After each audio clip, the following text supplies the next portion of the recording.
ପୁଣି ଦେଖିବା ଆଉ କିଛି ଗୀତ ଅଛି ସେ ବିଷୟରେ। ନାଥ କରିବ ଯଦି ହତାଦର ତାହାକୁ ହୋଇବ ସବୁ ଅନ୍ଧାର। ଉତ୍ତମ ପତି ଯଦି ହୋଇଥାଏ ସର୍ବଦା ସେହି ଯେ ଶାନ୍ତିରେ ରହି। କିଛି ନ କରିବ ସେହି ଭାବନା ରୂପକୁ ଟିକେ ନ କରି ଶୋଚନା।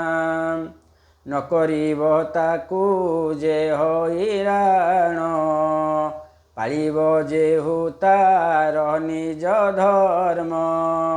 ଦୁଃଖ ଯେ ନ ଦେବ ପୁଣି ତାହାକୁ ମିଳିମିଶି ଯେ ସହିବ ଦୁଃଖକୁ। ଯେ ଯଦି ତା ନାଥ ବା ସ୍ୱାମୀ ତାକୁ ହତାଦର କରେ ସେ ତାକୁ ସବୁ ଅନ୍ଧାର ଦେଖାଯିବ। ସେ କାହାକୁ ଧରି ଘର କରିବ? ଉତ୍ତମ ଯଦି ତା ସ୍ୱାମୀ ଯଦି ଉତ୍ତମ ହୋଇଥିବାର ମୋ ଭାଗ୍ୟରେ ଏଇଆ ଅଛି ଏମିତି ପିଲାଟେ ମିଳିଲା କର୍ମ କାର୍ଯ୍ୟରେ ରହିବ ଆଉ କ'ଣ। କର୍ମ ଅଧିକ ଜେଲଡ଼ନ୍ତି ଚୋର ସମାନେ ଦଣ୍ଡ ପାଆନ୍ତି। ତେଣୁକରି କିଛି ଭାବନା କରନି, ରୂପରେ ଶୋଚନା କରନି। ଗୋରା ହେଇଥିଲେ ଭଲ ହେଇଥାନ୍ତା, ସଫ୍ଟ ଉଞ୍ଚା ହେଇଥିଲେ ଭଲ ହେଇଥାନ୍ତା, ସେଟା ବେକାର କଥା। ଶୋଚନା କରିବା ଦରକାର ନାହିଁ। ନ କରିବ ତାକୁ ହଇରାଣ, ପାଳିବ ତମ ନିଜ ସ୍ୱାମୀ ଧର୍ମ ସ୍ତ୍ରୀ ପାଖରେ ପାଳନ କରିବ, ଦୁଃଖ ଦେବନି, ମିଳିମିଶି ଦୁଃଖକୁ ସହିବ। ତାହେଲେ ଇଏ ସଂସାରଟି ଶାନ୍ତି ରହିବ। ମୋର ସୁନା ଚାନ୍ଦି ଦରକାର ତୁ କାହିଁ ଆଣିନୁ ବାଡ଼େଇବି ତୋତେ, ବେକାର କଥା ବୁଝିଲଟି। ତେଣୁକରି ଇଏ ହେଉଛି ଶାସ୍ତ୍ରର ଧାରା। ଦେଖିବା ପରବର୍ତ୍ତୀ କଥା।